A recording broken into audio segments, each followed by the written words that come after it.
بسم اللہ الرحمن الرحیم۔ شروع اللہ کے نام سے جو رحمان و رحیم ہے۔ اقرأ بسم ربک الذی خلق۔ پڑھو اے نبی اپنے رب کے نام کے ساتھ جس نے پیدا کیا۔ خلق الانسان من علق۔ جمے ہوئے خون کے ایک لوتھڑے سے انسان کی تخلیق کی۔ اقرأ وربک الاکرم۔ پڑھو اور تمہارا رب بڑا کریم ہے۔ الذی علم بالقلم۔ جس نے قلم کے ذریعے سے علم سکھایا۔ علم الانسان ما لم يعلم۔ انسان کو وہ علم دیا جسے وہ نہ جانتا تھا۔ بسم اللہ الرحمن الرحیم۔ اللہ تعالیٰ کے بابرکت نام سے شروع کرتے ہیں جو نہایت مہربان اور رحم کرنے والا ہے۔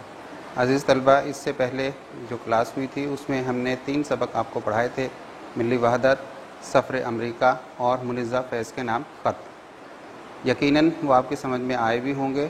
آپ لوگوں نے اب تک جو کام دیا گیا ہے وہ کام بھی یقیناً اپنی کاپیوں پر مکمل کر لیا ہوگا۔ آپ سے التماس ہے کہ آپ جلد از جلد اپنے کام کو مکمل کریں، اور تاکہ اگلے یا اس سے اگلے ہفتے یعنی ستمبر کے پہلے یا دوسرے ہفتے میں ہو سکتا ہے کہ آپ کی کاپیاں جمع کر لی جائیں چیک کرنے کے لیے۔ تو آپ سے درخواست بھی ہے، التماس بھی ہے کہ آپ لوگ اپنا کام جلد از جلد مکمل کریں۔ آج ایک نئے سبق کے ساتھ دوبارہ آپ کی خدمت میں حاضر ہیں، اور سبق کا نام ہے فاتح سندھ محمد بن قاسم۔ محمد بن قاسم بر صغیر کی تاریخ اس وقت تک مکمل نہیں ہو سکتی جب تک کہ محمد بن قاسم کا تذکرہ نہ ہو۔ کیوں کہ محمد بن قاسم وہ شخصیت ہیں جنہوں نے بر صغیر میں سب سے پہلے سندھ کو فتح کیا اور اسلام سے روشناس کرایا۔ یہاں کے لوگوں کو یعنی سندھ کے لوگوں کو، ہندوستان کے لوگوں کو اسلام سے روشناس کرایا۔ محمد بن قاسم کی ٹوٹل عمر 20 سال۔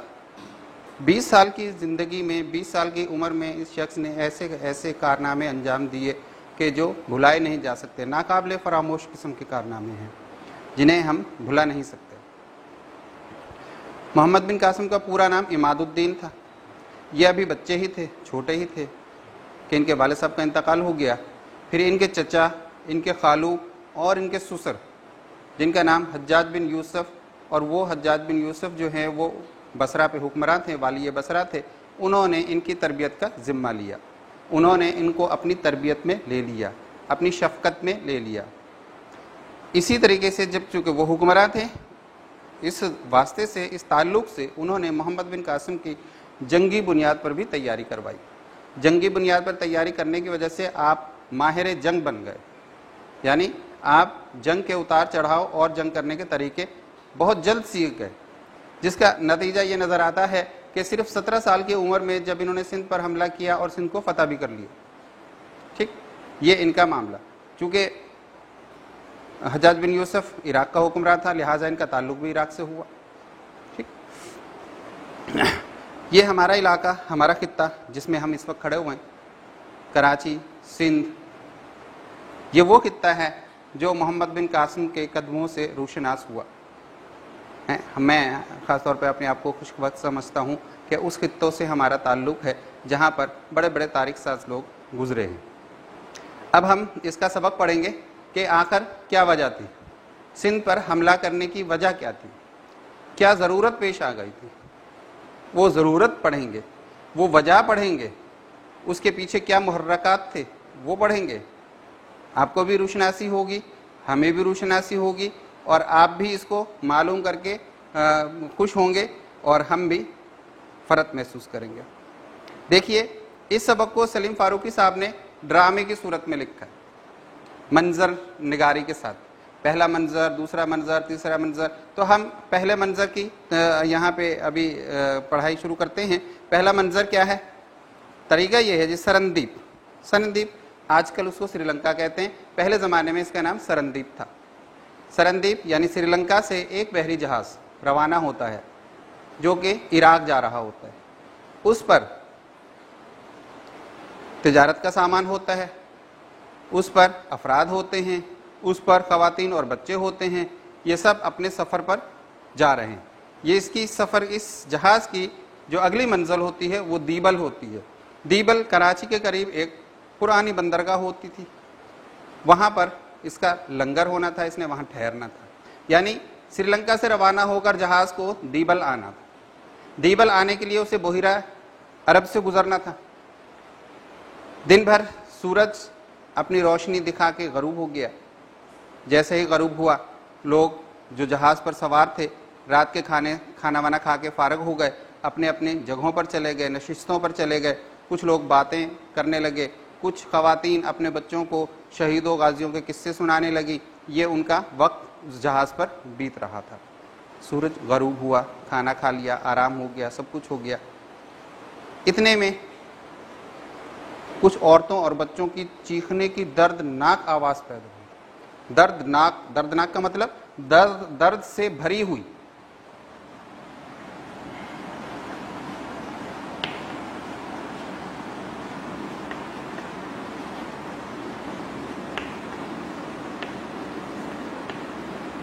دردناک کا مطلب درد سے بھری ہوئی، خطرناک کا مطلب خطرے سے بھری ہوئی، خوفناک کا مطلب خوف سے بھرا ہوا، پورا مکمل درد سے بھری ہوئی یہ آوازیں جو ہیں سنائی دی۔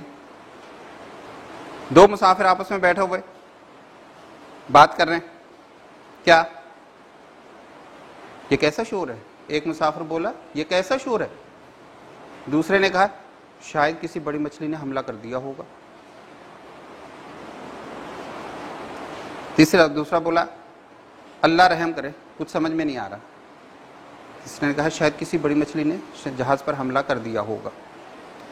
اسی اسنا میں، اسنا کا مطلب اسی لمحے، اسی وقت، اسی وقت ایک شخص یا کچھ شخص دوڑتے ہوئے گزرے اور انہوں نے کہا اپنی اپنی جانیں بچاؤ، جہاز پر ڈاکوؤں نے حملہ کر دیا، بحری قزاقوں نے حملہ کر دیا۔ بحری ڈاکو جو ہوتے ہیں وہ قزاق کہلاتے ہیں، بحری قزاق۔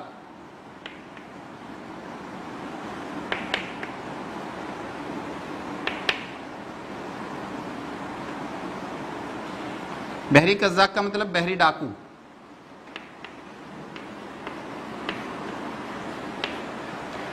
وہ دو تین اشخاص جو عرشے کی طرف دوڑے۔ عرشے کا مطلب ہوتا ہے جہاز کے آگے کا کھلا حصہ، اس کے اوپر کچھ ایسی جگہ نہیں بنی ہوتی ہے جس میں کمرے وغیرہ ہوں، سامان رکھنے کی جگہ ہو، وہ اوپن جگہ ہوتی ہے، کھلی جگہ ہوتی ہے۔ مسافر حضرات وہاں جا کے بیٹھ بھی جاتے ہیں، سرے شام یا صبح صبح جو بھی سمندر کے سفر کا لطف لینا چاہے وہ وہاں بیٹھتا ہے۔ تو وہ مسافر یہ کہتے ہوئے عشرے کی طرف جانے بڑھے، عشرے کی طرف گئے کہ بحری ڈاکوؤں نے حملہ کر دیا ہے، اپنی اپنی جانیں بچاؤ۔ تھوڑی ہی دیر میں تیروں کی بارش ہو گئی جہاز پر۔ کچھ ڈاکو مسلح حالت میں جہاز پر آ گئے۔ مسلح کا مطلب اسلحہ سے لیس۔ اسلحہ اس وقت کا جو بھی تھا، تلوار تھی، نیزہ تھا، بھالا تھا، یا جو بھی خنجر تھا، وہ سب اسلحے کے ساتھ ڈاکو جہاز پر آ گئے۔ انہوں نے وہاں لوٹ مار شروع کر دی۔ جو مسافر حضرات تھے، جو مرد حضرات تھے، ان سے انہوں نے لوٹ مار کی، سارا مال و اسباب لوٹ لیا، اور جو خواتین اور بچے تھے ان کو انہوں نے قیدی بنا لیا۔ یہ دردناک واقعہ اس جہاز پر پیش آیا بحیرہ عرب میں، اور وہ دیبل کے قریب۔ خواتین اور بچوں کو قیدی بنا لیا۔ یہ وہ پس منظر ہے جس کی بنا پر سندھ پر حملہ ہوا۔ اگر یہ واقعہ نہ ہوتا تو سندھ پر حملہ بھی نہ ہوتا۔ یہ واقعہ بنیاد بنا اس وجہ کی کہ بھئی ہم سندھ پر حملہ کریں۔ وہ اشخاص جو وہاں موجود تھے اس میں سے کچھ لوگ تیرنا بھی جانتے تھے۔ انہوں نے اپنا جہاز پہ سے کودا، پانی میں کود گئے تیرنے کے لیے تاکہ تیر کر کے اپنی جان بچائیں۔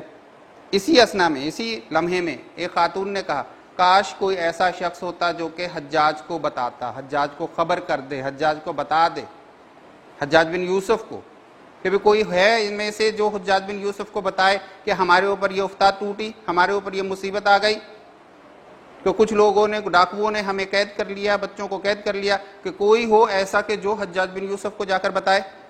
جو لوگ دریا میں، سمندر میں کود رہے تھے، ان میں سے کچھ لوگوں نے یہ آواز سنی کہ کسی خاتون نے حجاج بن یوسف کو مدد کے لیے پکارا۔ یہ ہمارا پہلا سین مکمل ہوا جہاز کا، یہ وہ وجہ ہے جس کی وجہ سے سندھ پر حملہ ہوا۔ اب دوسرا سین، دوسرا منظر کیا ہے؟ ایک وسیع ہال میں بہت سے لوگ اپنی اپنی جگہوں پر بیٹھے ہیں، ایک بہت بڑا ہال ہے، اس کے اندر لوگوں کی جو جگہ مخصوص ہیں اس پر وہ بیٹھے ہوئے ہیں، باادب طریقے سے بیٹھے ہوئے ہیں، چونکہ یہ شاہی ہال ہے، یہاں پہ حکمراں آئیں گے، حکمراں رہتے ہیں، ان کا دربار ہے، وہاں پر باادب طریقے سے بیٹھے ہوئے ہیں۔ اتنے میں نقیب کی آواز سنائی دی۔ نقیب کا مطلب آواز لگانے والا، ایک بندہ مخصوص ہوتا ہے جو اس راستے پر کھڑا ہوتا ہے جہاں سے بادشاہ نے آنا ہوتا ہے، جہاں سے والی نے آنا ہوتا ہے، خلیفہ نے آنا ہوتا ہے، حکمران نے آنا ہوتا ہے، اس راستے پہ وہ کھڑا ہوتا ہے۔ وہ جب دیکھتا ہے کہ جی حکمراں یا بادشاہ تشریف لا رہے ہیں تو وہ پھر اعلان کرتا ہے۔ اعلان کیا نقیب نے، کیا؟ والی بصرہ جناب حجاج بن یوسف تشریف لاتے ہیں۔ انہوں نے تو صرف اتنا ہی کہا، اور جو مغلیہ دور میں ہوتے تھے اس میں تو بہت کچھ کہا جاتا تھا۔ ہاں، نگاہ رو برو بادشاہ سلامت تشریف لاتے ہیں، با ادب با ملاحظہ ہوشیار، یہ تمام الفاظ دہرائے جاتے تھے تمام لوگوں کے لیے، با ادب با ملاحظہ ہوشیار، نگاہ رو برو بادشاہ سلامت تشریف لاتے ہیں، ذل سبحانی، اور بہت کچھ القابات تھے جو بادشاہوں کو دیے جاتے تھے۔ لیکن یہاں ایسا کچھ نہیں ہے، یہاں نقیب نے صرف یہ بات کہی ہے کہ والی بصرہ حجاج بن یوسف تشریف لاتے ہیں، بس اس پہ بات ختم ہو گئی۔ چند لمحوں میں ایک باروب شخص، باروب کا مطلب روب دار، جس کو دیکھ کے اگلا آدمی مروب ہو جائے، خوف زدہ ہو جائے، بات نہ کر پائے، باروب شخص سر پر امامہ باندھے، ننگے سر نہیں آ گیا، سر پہ امامہ باندھا مطلب پگڑی باندھی ہوئی ہے، سر پہ ابا پہنی ہوئی۔ ابا وہ لمبا لباس ہوتا ہے جو پاؤں تک ہوتا ہے، جیسا کہ عربی اشخاص پہنتے، اسے چوغا بھی کہتے ہیں، وہ ابا کہلاتا ہے۔ امامہ پہنا ہوا ہے، ابا پہنی ہوئی ہے، اور اس کے ساتھ کمر پہ اس حصے پر تلوار بھی ٹانگی ہوئی ہے، اسلحہ بھی موجود ہے۔ یہ حجاج بن یوسف کا حلیہ ہے۔ وہ جب داخل ہوئے کمرے میں تو انہوں نے امامہ پہنا ہوا ہے، ابا پہنی ہوئی ہے، تلوار بھی ٹانگی ہوئی ہے، اور جب چل رہے ہیں تو شاہانہ وقار کے ساتھ، شاہانہ بادشاہوں کا ایسا طریقہ ہے، روب کے ساتھ، دبدبے کے ساتھ چل رہے ہیں۔ وہ کمرے میں داخل ہوئے اور ایک نمایاں جگہ پر بیٹھتے ہیں، نمایاں جو اس کی جگہ مخصوص ہے وہاں وہ بیٹھ جاتے ہیں آ کے۔ جیسے ہی بیٹھتے ہیں تو بھرپور آواز کے ساتھ، گرجدار آواز کے ساتھ، گونج والی آواز کے ساتھ کیا کہتے ہیں؟ سرندیب کے مسافروں کو بلایا جائے، یعنی وہ مسافر جو لوٹے پوٹے مسافر جنہوں نے سمندر میں چھلانگ لگائی، وہ کسی نہ کسی طرح کسی دوسرے جہاز پہ سوار ہو کے دوسرے جہاز والوں نے ان کی مدد کی، اپنے ساتھ بٹھایا اور ان کو عراق پہنچا دیا۔ تو وہ مسافر اب حجاج بن یوسف کے سامنے پہنچے ہوئے ہیں، اور حجاج بن یوسف نے کہا سرندیب کے مسافروں کو بلایا جائے، یعنی وہ لوٹے پوٹے مسافر جو صرف اپنی جانیں بچا کر وہاں تک پہنچے ہیں ان کو حاضر کیا جائے۔ مسافر حال میں داخل ہو کر با ادب کھڑے ہو جاتے ہیں، مسافر آتے ہیں حال میں، ایک جگہ مخصوص ہے وہاں پہ وہ با ادب کھڑے ہو جاتے ہیں۔ حجاج بن یوسف اپنے سفر کا ماجرا سناؤ، اپنے سفر کا حال سناؤ، آپ پہ جو بیتی ہے وہ سناؤ، آپ کے ساتھ جو واقعہ پیش ہوا وہ سناؤ، بتاؤ کیا ہوا۔ ایک مسافر سرندیب سے جہاز کی روانگی اور ڈاکوؤں کے حملے، مال و اسباب لوٹنے، عورتوں اور بچوں کو قیدی بنائے جانے کی دردناک داستان سناتا ہے۔ ان سب مسافروں میں سے ایک مسافر آتا ہے سامنے، آگے بڑھتا ہے، وہ پوری کاروائی جو بھی ہوتی ہے، کیسے وہاں سے روانہ ہوئے، وہ کیسے وہاں بحیرہ عرب میں پہنچے، ڈاکوؤں نے کس طرح حملہ کیا، کس طرح ان کو لوٹا، کیسے خواتین اور بچوں کو قیدی بنایا، اور کیسے ایک خاتون نے آواز لگائی کہ کوئی ہے جو حجاج بن یوسف کو بتائے، کوئی ہے جو اس واقعے کا، اس خبر کا، اس کا تذکرہ حجاج بن یوسف کے سامنے کرے۔ یہ بھی اس نے بتائی بات۔ حجاج بن یوسف یہ دردناک داستان سن کر غصے سے کپ کپانے لگتا ہے۔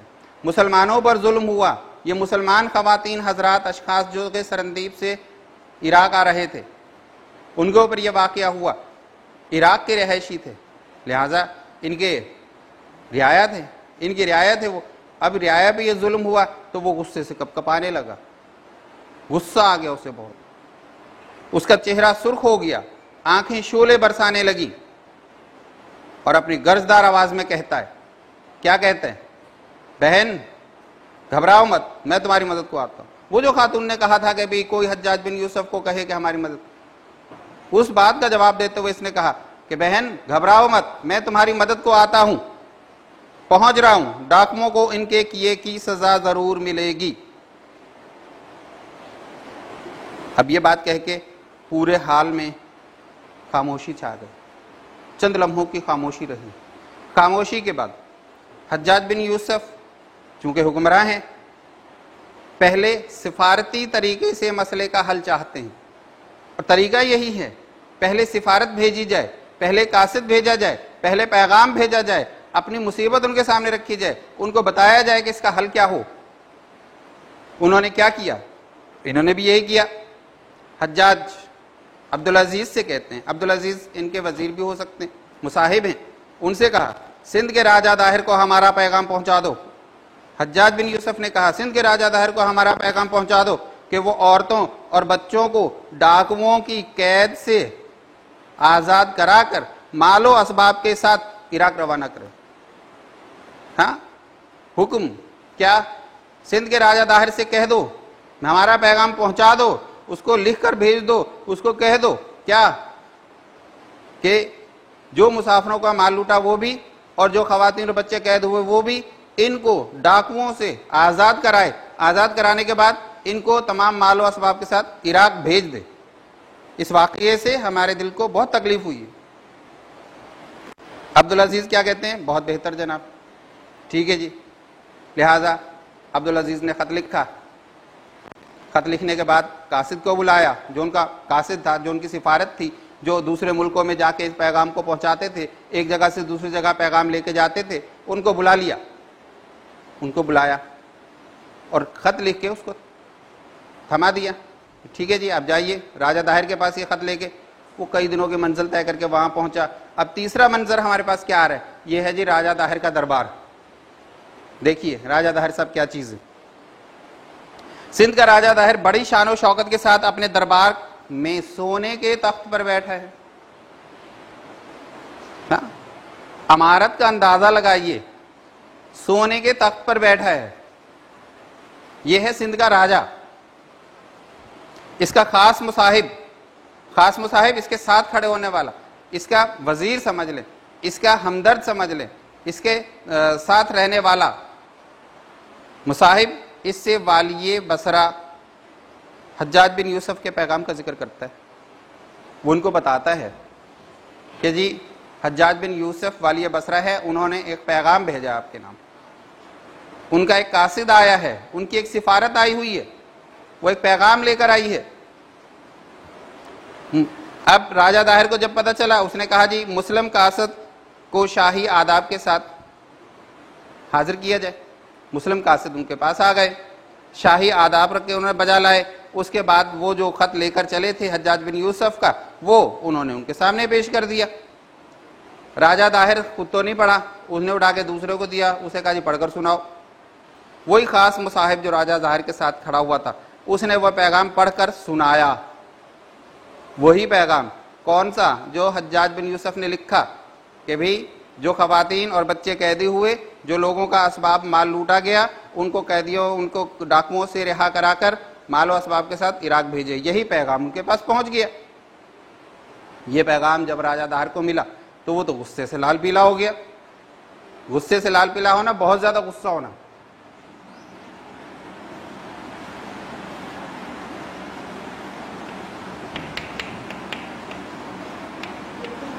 لال پیلا ہونا، بہت غصہ ہونا.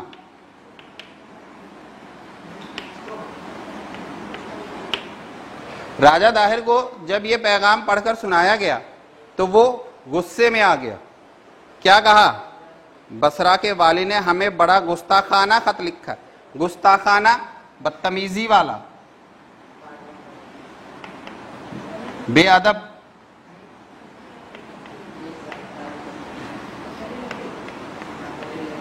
بے ادب یا بدتمیزی.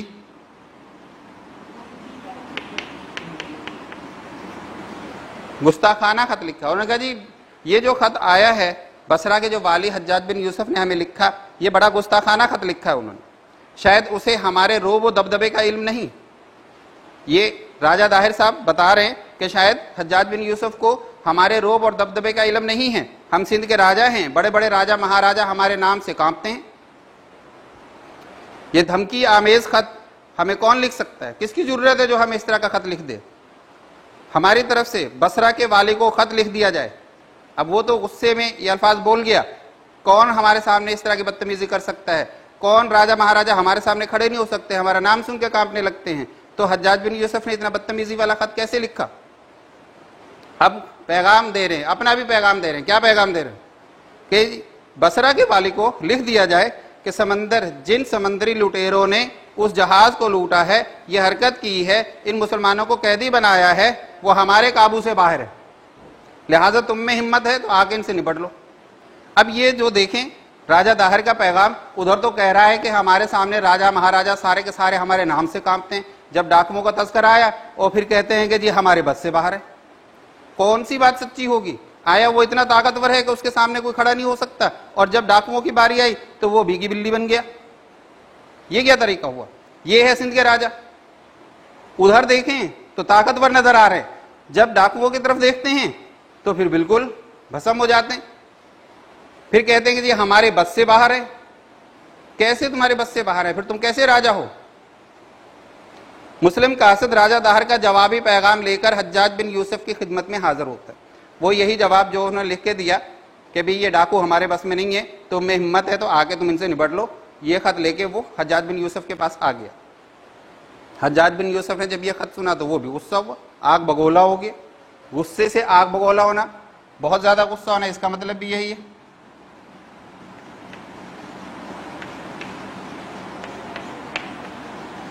محاورہ ہے یہ.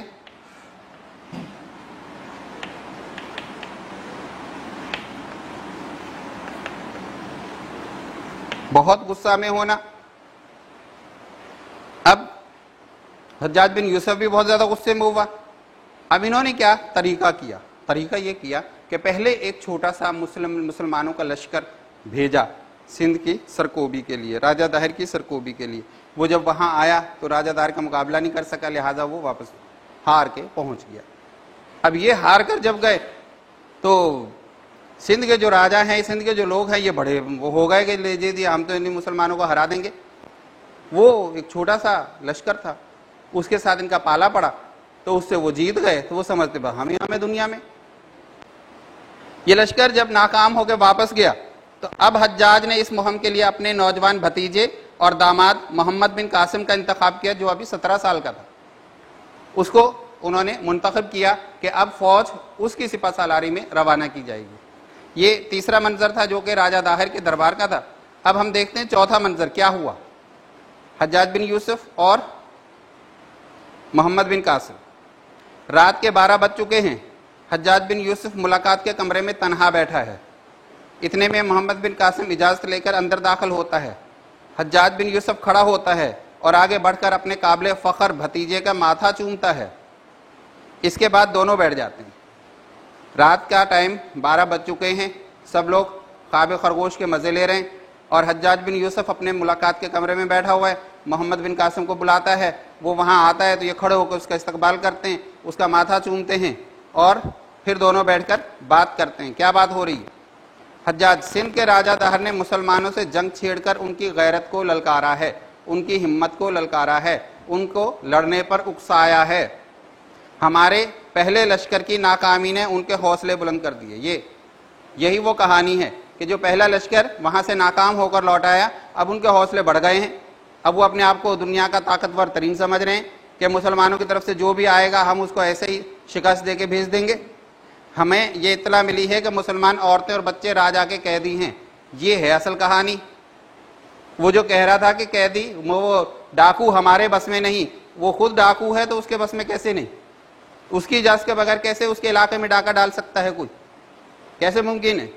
تو اب یہ لکھا ہوا ہے، ان کو اطلاع ملی ہے کہ مسلمان عورتیں اور بچے راجہ ہی کی قید میں ہیں، یعنی یہ خود ڈاکوؤں کا سربراہ ہے. محمد بن قاسم، چچا جان اللہ ہمارے ساتھ ہے. محمد بن قاسم نے جواب دیا کہ چچا جان اللہ ہمارے ساتھ ہے، ہم راجہ طاہر کا غرور خاک میں ملا دیں گے۔ ابھی اس نے مسلمانوں کی تلواروں کے جوہر نہیں دیکھے، کہ ابھی اس نے نہیں دیکھا کہ مسلمانوں کی تلواریں کیسے چلتی ہیں، اس نے تو خالی ایک چھوٹا سا وہ دیکھا ہے کہ چھوٹی ایک لشکر کے ساتھ لڑ کے وہ سمجھتے ہیں کہ ہم بڑے بہادر ہو گئے۔ حجاج بھتیجے مرحبا، میں نے کچھ سوچ کر ہی تمہیں اس عظیم فوج کا سپہ سالار بنایا۔ اب اس کو پتا ہے، کیونکہ اس نے تربیت کی ہے محمد بن قاسم کی جنگی بنیادوں پر، جنگی تربیت بھی ان کو دے رکھی، اس لیے ان کو پتا ہے کہ یہ اس مہم کو کامیاب بنا سکتا ہے۔ حجاج بن یوسف محمد بن قاسم کو کامیابی کی دعا دیتا ہے اور محمد بن قاسم حجاج بن یوسف سے رخصت ہو جاتا ہے۔ یہ رات کی ملاقات کا منظر تھا جو کہ ختم ہوا۔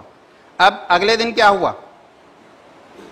محمد بن قاسم پچھلی شکست کا اپنے دوست عبید اور مشیروں کے ساتھ جائزہ لیتا ہے۔ اس سے پہلے جو مسلمان لشکر گیا تھا راجہ طاہر سے لڑنے کے لیے، اس کی شکست کن وجوہات کی بنا پر ہوئی، ان وجوہات پہ وہ غور کر رہا ہے کہ ہم سے بھی وہی غلطی نہ ہو جائے جس بنا پر وہ شکست کھا کر آ گئے۔ ان کے ساتھ بیٹھ کے جائزہ لیتا ہے۔ اس کا دوست ہے عبید، اس کے ساتھ بیٹھا ہوا ہے اور اس پہ جائزہ کر رہے ہیں، مشورہ کر رہے ہیں ایک دوسرے کو۔ راستے کی دشواریوں کا اندازہ لگایا جاتا ہے کہ راستے میں کس قسم کی دشواریاں پیش آ سکتی ہیں، تکلیفیں پیش آ سکتی ہیں، اس کو بھی مد نظر رکھا جا رہا ہے۔ یہ جمعۃ المبارک کا دن ہے، اسلامی لشکر نماز جمعہ ادا کرنے کے بعد روانگی کے لیے تیار ہے۔ یعنی محمد بن قاسم جب روانہ ہوئے عراق سے تو جمعے کا دن تھا اور نماز جمعہ پڑھنے کے بعد وہاں سے روانہ ہوئے۔ لشکر کا نوجوان سپہ سالار محمد بن قاسم سفید گھوڑے پر سوار، ہتھیاروں سے لیس فوجی جوانوں کے جھرمٹ میں نمودار ہوتا ہے۔ نمودار کا مطلب ہوتا ہے ظاہر ہوتا ہے۔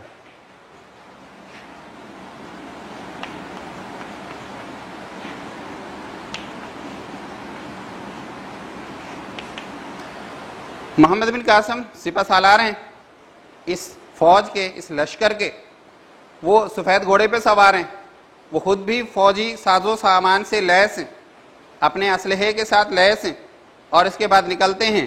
جیسے ہی وہ سامنے آتا ہے تو یہ ہزاروں کی تعداد میں جو لشکر کھڑا ہے فلک شگاف آواز میں نعرے لگاتا ہے، اللہ اکبر کے۔ فلک شگاف، فلک کا مطلب آسمان، شگاف کا مطلب ہوتا ہے سوراخ، یعنی اتنی تیز آواز کے ساتھ نعرے لگانا کہ آسمان میں بھی سوراخ کر دے، اس کو کہتے ہیں فلک شگاف۔ لیکن یہ محاورہ تر استعمال ہوا، اصل معنی اس کے ہوں گے بہت اونچی آواز۔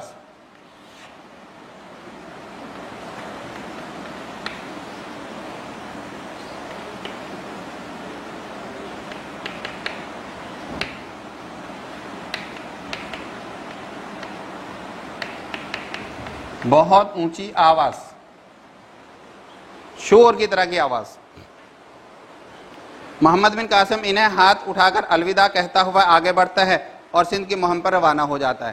جمعے کا دن، جمعے کی نماز پڑھ کے یہ اپنے لشکر کے ساتھ وہاں سے روانہ ہو گیا، اللہ اکبر کے نعرے لگاتے ہوئے۔ پانچواں منظر کیا ہوا؟ پانچواں منظر پھر راجہ طاہر کا ہے۔ اسی میں ہمارے پاس وہ جنگ کا بھی تھوڑا سا سلسلہ آئے گا۔ راجہ طاہر اپنے محل میں فوجی افسروں کے درمیان بیٹھا ہے، اس کے چہرے پر فخر اور غرور کے آثار ہیں۔ غرور یعنی اپنے آپ کو بہت بڑا سمجھنا، گھمنڈ ہے اس کے اندر کہ ہم سندھ کے راجہ ہیں، ہمارے سامنے کوئی کھڑا نہیں ہو سکتا، ہمارے سے لڑنے کی کوئی حماقت نہیں کر سکتا۔ اب وہ مسلمانوں کا دوسرا لشکر آ رہا ہے لڑنے کے لیے۔ راجہ طاہر فوجی افسروں سے اسلامی لشکر کی روانگی کی اطلاع ہمیں مل چکی ہے کہ وہ اسلامی لشکر عراق سے روانہ ہو گیا ہے، یہ اطلاع بھی ہمیں مل چکی ہے۔ ریگستانی خیمہ بدوش، یہ ریگستان میں رہنے والے، خیمہ میں رہنے والے، خیمہ بدوش کا مطلب وہ بدوش کہتے ہیں کاندھے کو، خیمہ کا مطلب وہ گھر جس کو یہ لیے پھرتے ہیں، یعنی جی یہ رحم بدو قسم کے لوگ جو ریگستان میں رہتے ہیں، جن کا ایک ٹھکانہ نہیں، جن کا ایک گھر نہیں، جو جا بجا اپنی بستیاں آباد کرتے ہیں، آتے جاتے رہتے ہیں، ایک بار پھر ہم سے ٹکرانے کے آ رہے ہیں۔ بیوقوف، اپنی پہلی شکست اتنی جلدی بھول گئے، یعنی کہ جی ابھی تھوڑے دیر پہلے ہی تو ان کا ایک لشکر آیا تھا، ہم نے ان کو ہرا کر بھیجا، ہم نے ان کو شکست دی اور اس کے بعد ان کو واپس کیا، تو آج یہ دوبارہ ہم سے لڑنے آ رہے ہیں، یہ اپنی شکست کو اتنی جلدی بھول گئے۔ یہ وہی خیمہ بدوش ہیں۔ پہلا فوجی افسر، سنا ہے مہاراج، سنا ہے کہ اس بار مسلمانوں نے جنگ کی زبردست تیاریاں کی ہیں۔ دوسرا افسر، مہاراج ہمیں یہ بھی اطلاع ملی ہے کہ مسلمانوں کے لشکر کی قیادت والی بصرہ حجاج بن یوسف کا نوجوان بھتیجا محمد بن قاسم کر رہا ہے۔ یہ دو فوجی افسر ہیں، انہوں نے ان کو بتایا، ایک نے بتایا کہ جی انہوں نے بہت زبردست تیاری کی ہوئی ہے، وہ پہلے والی تیاری ذہن میں نہیں رکھنا، کہ جس طرح پہلے آئے تھے، اب وہ پوری مکمل تیاری کے ساتھ آ رہے ہیں. اور دوسری بات یہ ہے کہ اس حکمراں یعنی حجاج بن یوسف کا بھتیجا جو ہے وہ اس وقت سپہ سالار ہے، وہ اس فوج کا، اس لشکر کا سربراہ ہے، وہ اس کو لے کر آ رہا ہے. اب راجہ داہر کو مزید غصہ ہو گیا، یہ ایک دوسرے کو نیچا دکھانے والی تو حجاج بن یوسف نے ہمارے مقابلے کے لیے چھوکروں کا انتخاب کیا، لڑکوں کا، 17 سال کی عمر ہے. تو حجاج بن یوسف نے ان کو بھیجا، اور راجہ داہر ایک زیرک آدمی ہے، جہاں دیدہ آدمی ہے، اور وہ ادھر سے 17 سال کا بچہ آ رہا ہے لڑنے کے لیے. وہی کہنے کہ اب حجاج بن یوسف نے ہمارے مقابلے کے لیے چھوکروں کا انتخاب کیا، یعنی بچوں کا انتخاب کیا ہمارے لیے. اس سے بڑھ کر ہماری اور کیا توہین ہوگی کہ ہمارے ساتھ بچے لڑنے آئیں گے. فوج کو ہمارا پیغام پہنچا دیا جائے کہ دریائے سندھ عبور کرنے سے قبل اسلامی لشکر کو تہس نہس کر دے. دریائے سندھ عبور کرنے سے قبل تہس نہس،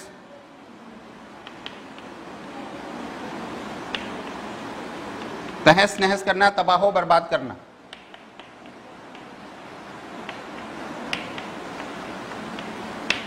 اب یہ خود تو لڑنے نہیں جا رہے، خود بیٹھے ہوئے تخت پر، خود بیٹھے ہوئے اپنے محل میں، فوج کو پیغام پہنچا رہے ہیں کہ بھی یہ اسلامی لشکر جو آ رہا ہے دریائے سندھ کراس نہ کرنے پائے، دریائے سندھ کراس کرنے سے پہلے ہی پہلے اس کو تباہ و برباد کر دیا جائے، ختم کر دیا جائے کہ یہ ہم تک نہ پہنچے، تاکہ آئندہ کوئی حجاج بن یوسف ہماری طرف دیکھنے کی جرت نہ کر سکے، کسی کی آنکھ میں اتنی ہمت نہ ہو کہ وہ سندھ کی طرف دیکھ سکے. پہاڑوں سے زیادہ بلند اور مضبوط ارادے رکھنے والا نوجوان سپہ سالار محمد بن قاسم اب یہ پہنچ گئے. دریا کے ایک کنارے پر اسلامی لشکر ہے، دریا کے دوسرے کنارے پر راجہ داہر کا لشکر ہے، بیچ میں دریا ہے. اب یہ سمجھ رہے ہیں کہ یہ دریا کراس ہی نہیں کر پائیں گے. انہوں نے راتوں رات کشتیوں کا پل بنایا، اپنی فوج لے کے دوسری طرف جا اترا. راتوں رات کشتیوں کا پل بنا کر دریائے سندھ عبور کر لیتا ہے. اب وہ ابھی سوچ ہی رہے ہیں کہ یہ کیسے دریائے سندھ عبور کریں گے. یہ دریائے سندھ عبور کر کے پورا لشکر لے کے ان کے میدان میں پہنچ گئے. راجہ کے لشکری حیرت زدہ رہ جاتے ہیں، حیران ہو جاتے ہیں، پریشان ہو جاتے ہیں کہ دریائے سندھ بھی عبور کر لیا. پہنچا تو تھا ہی، اب تو بالکل گھر کے اندر پہنچا ہوا ہے. لیکن پھر بھی انہیں اپنے ہاتھیوں کی فوج اور نت نئے ہتھیاروں پر گھمنڈ ہے. ہاتھیوں کی فوج، ہاتھی بہت بڑا جانور، دیوقامت جانور کہتے ہیں، بہت بڑا جانور ہے. اس کے سامنے، اس کو سامنے لے کر آئیں گے کہ ہماری ہاتھیوں کی فوج ہے، لہٰذا ہم ان سے پھر بھی جیت جائیں گے. فوج کی ترتیب کچھ اس طرح سے ہے کہ سب سے آگے سینکڑوں کی تعداد میں دیوقامت ہاتھی، دیوقامت کا مطلب بہت بڑے بڑے، جن پر مسلح جوان سوار ہیں. یہ راجہ داہر کی فوج کا بتایا جا رہا ہے کہ ان کی فوج کی ترتیب کچھ اس طریقے سے ہے کہ سب سے فرنٹ پہ، سب سے آگے پہلی لائن جو ہے وہ ہاتھیوں کے فوجی کی، وہ ہاتھی پورے لائن سے کھڑے ہوئے، ان کے اوپر جو فوجی ہے وہ سوار ہیں اپنے اسلحہ کے ساتھ. اس کی بعد گھڑ سوار اور پھر پیدل. ہاتھیوں کے پیچھے جو ہیں وہ گھوڑے پہ سوار جو فوج ہے وہ چلی آ رہی ہے، اور ان کے پیچھے جو ہے آخر میں پیدل فوج ہے. یہ ترتیب ہے راجہ داہر کے فوجیوں کی. سورج طلوع ہونے سے 1 گھنٹہ پہلے جنگ کا نکارہ بجتا ہے. نکارہ ایک طرح کا ڈھول ہوتا ہے جو بجایا جاتا ہے، جس کا مطلب یہ ہے کہ جنگ شروع ہونے والی ہے، اپنی اپنی تیاری کرو. سورج طلوع ہونے سے 1 گھنٹہ پہلے بجا. راجہ داہر کی فوج کے فیل جوان آگے بڑھتے ہیں. فیل جوان، فیل کہتے ہیں ہاتھی کو، جوان کا مطلب جو ہاتھی پر سوار ہے، یعنی ہاتھی پر جو جوان سوار ہیں، جو فوجی سوار ہیں، وہ اپنی ہاتھیوں کی فوج کو آگے بڑھاتے ہیں. اب اسلامی لشکر نعرہ تکبیر لگاتا ہوا حرکت میں آتا ہے. مجاہدین نے شاید پہلی مرتبہ ہاتھی دیکھے ہیں، وہ ہاتھی دیکھ کے گھبرا جاتے ہیں، ان کے اندر گھبراہٹ ہو جاتی ہے، ان میں جھجک پیدا ہو گئی. اب محمد بن قاسم اس خطرے کو بھانپ گیا، اس کو پتہ چل گیا، وہ جان گیا کہ یہ ہاتھیوں سے ڈر رہے ہیں، ہاتھیوں سے جھجک محسوس کر رہے ہیں، ہاتھیوں سے گھبرا رہے ہیں. لہٰذا اس نے کیا کیا، سب سے پہلے اپنا گھوڑا آگے بڑھایا اور ایک تلوار کے ذریعے سے ایک بڑے ہاتھی کی سونڈ کاٹ دی. جیسے اس کی سونڈ کٹی، وہ تو گھبرا کے پیچھے پلٹا. اس کی دیکھا دیکھی دوسری فوج آگے آئی، انہوں نے بھی ہاتھیوں کی سونڈیں کاٹنا شروع کر دی. جیسے ہاتھیوں کی سونڈیں کٹی، وہ آگے آنے کے بجائے واپس پیچھے کو پلٹے. پیچھے پلٹے تو پیچھے ان کی آ رہی تھی ہاتھی، وہ اپنے گھوڑوں والی فوج، انہوں نے گھوڑوں والی فوج کو روند ڈالا. وہاں سے گزرتے ہوئے پیچھے پیدل فوج، انہی کی فوجی انہی کے ہاتھیوں سے کچلے گئے. یہ ان کا حربہ. محمد بن قاسم اس خطرے کو بھانپ کر اپنے دستے کے ہمراہ گھوڑا دوڑاتا ہوا آگے بڑھتا ہے اور پلک جھپکتے میں تلوار کے پہلے ہی وار میں ایک بڑے ہاتھی کی سونڈ کاٹ دیتا ہے. بڑے ہاتھی کی سونڈ اس نے کاٹ دی، وہ گھبرا کے پیچھے کو پلٹا.